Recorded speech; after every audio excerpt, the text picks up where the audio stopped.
Did you ever dreamt of walking through the cities of ancient Rome where emperors and queens used to walk once upon a time? Well, if yes, we cordially invite you to explore the magnificent ancient Roman cities through this interactive video experience. Put on your best digital sandals because we're about to embark on an adventure across the ancient cities of Rome. The Colosseum is the first enormous edifice that catches our eye as we begin our virtual tour across Rome. This impressive amphitheater, which was also known as the Flavian Amphitheater, was a well-known symbol of Roman power and entertainment. It was the site of gladiatorial contests, chariot races, and other spectacular events, and had the capacity to hold over 50,000 spectators. The Romans had a penchant for putting on spectacular shows, and the Colosseum served as a focal point for the city's diverse populace to congregate and watch the shows. The adjoining triumphal arch, known as the Arch of Constantine, added to the impressive magnitude of the Colosseum's presence in the area.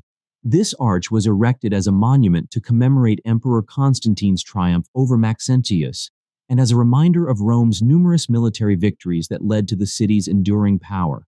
Our excursion continues as we make our way to the Roman Forum, which is frequently referred to as the heart of Rome. The political, social, and economic life of the city revolved around this enormous plaza, which served as its epicenter. Within the Roman Forum was a marketplace known as the Forum Romanum, which was a bustling center of activity. Here, shopkeepers hawked their wares, legislators discussed the running of the state, and residents participated in a diverse range of activities. The location was physically impressive, as it was surrounded by magnificent temples, basilicas, and monuments, such as the Basilica Julia and the Temple of Saturn. The Roman Forum served as the stage upon which the day-to-day activities of the city were performed, resulting in an environment that was lively and busy. We can't help but be dragged into the bustling markets as we make our way through the historic city streets. There, the sights and sounds of trade were always there. The ancient city of Rome was a bustling commercial center, receiving shipments of products from all around the empire and even further afield. The Trajan's Market was a multi-level shopping complex in Rome that featured more than 150 distinct stores, making it one of the city's most well-known and popular markets. Here, merchants and artisans sold a wide variety of goods, ranging from necessities like food and clothing to luxuries and unusual imports. The Romans' technical and architectural brilliance was on display in the form of a tiered building that housed their market. We are unable to ignore the distinct odor that is emanating from the many food stalls that have been lined up along the streets. Roman cuisine was varied and had a significant amount of regional influence thanks to the empire's expansive reach. There was a selection of fresh produce, including fruits and vegetables, bread, and a variety of spices that could be purchased. Delectable dishes were available for people who were in a hurry from street vendors and other tiny cafes. The streets of ancient Rome were home to a diverse population, each with their own singular history and way of life. Beyond the large public places and markets, this populace could be found everywhere. Insulae were the apartment structures that Roman households lived in. These buildings often had several levels and were termed insulae. These buildings served as residences for people of many economic standings, contributing to the intricate pattern that is urban life. It's possible that we'll go by a classic Roman domus, which is a private dwelling for people in higher social classes. These enormous mansions were ornamented with frescoes, mosaics, and exquisitely groomed gardens. They also had an atrium and a central courtyard that was open to the sky. The ancient Romans placed a high value on their homes as places of refuge and gathering for friends and family. The religious landscape of ancient Roman cities was an essential component of those communities at the time. Our travels through Rome's historic neighborhoods bring us closer to the alluring world of the city's temples, which play an important role in the culture and daily life of the city. Temples were extremely significant in the religious, social, and cultural life of ancient Rome, and they continue to serve as enduring emblems of Roman faith and architecture today.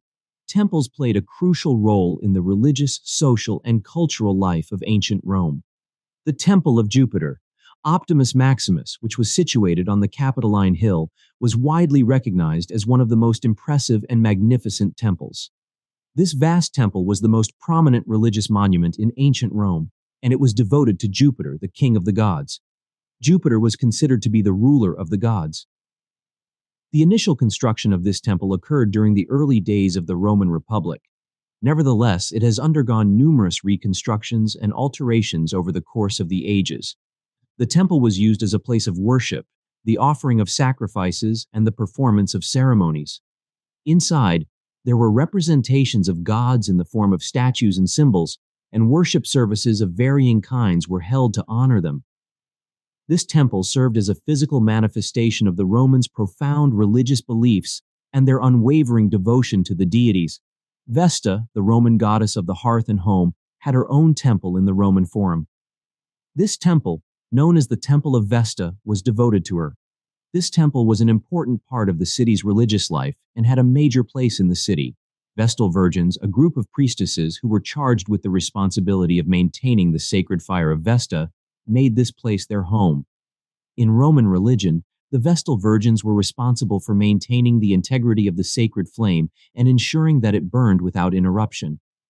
During our excursion through the streets of Rome, you may have also come across a number of smaller temples and shrines dotted throughout the city that are devoted to a variety of deities. The Romans were a polytheistic civilization that venerated a pantheon of gods, each of which was believed to be responsible for a different facet of life and the natural world. These tiny temples and shrines could be found all around the city. They were frequently positioned in advantageous areas, such as street corners, crossroads, or public squares, to make it easy for the locals to pray and make sacrifices there. The Pantheon was renowned for its extraordinary architectural design and was considered to be one of the most recognizable temples in ancient Rome.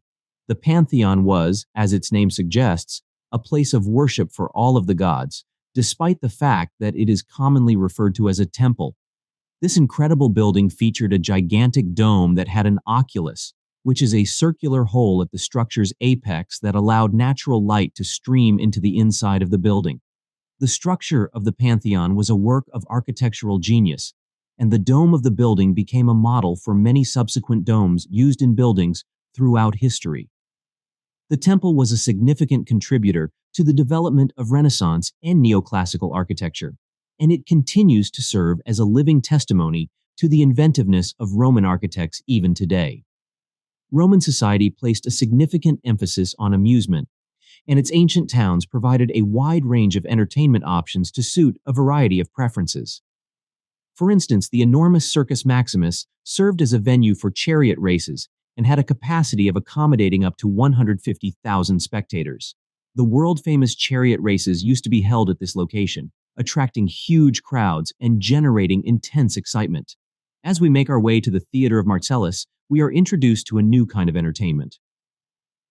This is the location where Romans congregated to watch comedies, tragedies, and other forms of theatrical acts. This magnificent theater has the capacity to seat more than 15,000 people at one time. On this leg of our adventure, we will see some of the most famous public baths in the world, including the baths of Caracalla. These majestic buildings served as more than just locations for personal hygiene. They were also hubs for social interaction. The baths had both hot and cold pools in addition to saunas and training rooms. After a hard day's work, they provided the inhabitants of Rome with an opportunity to kick back, relax, and unwind. The amazing aqueducts of Rome provided the city with pure and healthy drinking water. These feats of engineering maintained a constant flow of water, which could be used for drinking, bathing, and even the intricate fountains that decorated the streets of the city. The great arches of the aqueducts, such as the Aqua Claudia and the Aqua Virgo, are a tangible representation of the engineering brilliance of the Romans.